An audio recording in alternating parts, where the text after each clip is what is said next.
तो ईरान ने दावा किया है कि उसके ताज़ा तरीन मिसाइल हमले में बेंजामिन नेतन्याहू के दफ्तर और इसराइली फ़िज़ाइया के कमांडर के मकाम को निशाना बनाया गया। ईरान ने भी कहा है कि हमले के बाद नेतन्याहू की हालत गैर वाज़े है। IRGC ने दावा किया है कि खैबर शिकन बैलिस्टिक मिसाइल के जरिए नेतन्याहू पर हमला किया गया, जिसमें उनके दफ्तर और इसराइली फ़िज़ाइया के कमांडर के मकाम को निशाना बनाया गया है। ईरानी गार्ड्स का कहना है कि उन्होंने नेतन्याहू के दफ्तर और फ़िज़ाइया के कमांडर के हेडक्वार्टर्स को टारगेट किया है।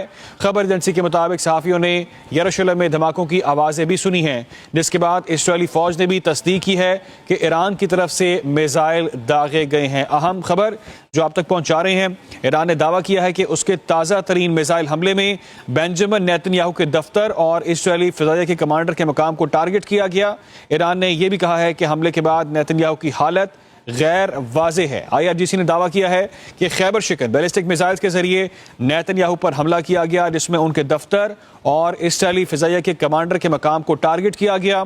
ईरानी गार्ड्स का कहना है कि उन्होंने नेतन्याहू के दफ्तर और फ़िज़ाइया के कमांडर के हेडक्वार्टर्स को टारगेट किया। खबर एजेंसी के मुताबिक सहाफ़ियों ने यरूशलेम में धमाकों की आवाज़ें भी सुनी हैं, जिसके बाद इसराइली फ़ौज ने भी तस्दीक की है कि ईरान की तरफ से मिसाइल दाग दिए गए हैं। ईरान का अहम और ये बड़ा दावा सामने आया है। ताज़ा तरीन हमले, उसमें कहा जा रहा है कि बेंजामिन नेतन्याहू के दफ्तर को टारगेट किया गया है और इसराइली फ़िज़ाइया के कमांडर के मकाम को भी टारगेट किया गया।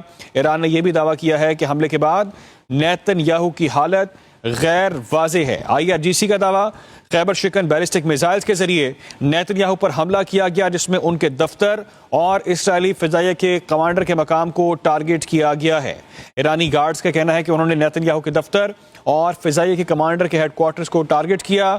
खबर एजेंसी का बताना है कि सहाफ़ियों ने यरूशलेम में धमाकों की आवाज़ें भी सुनी हैं, जिसके बाद इसराइली फ़ौज ने भी तस्दीक कर दी है।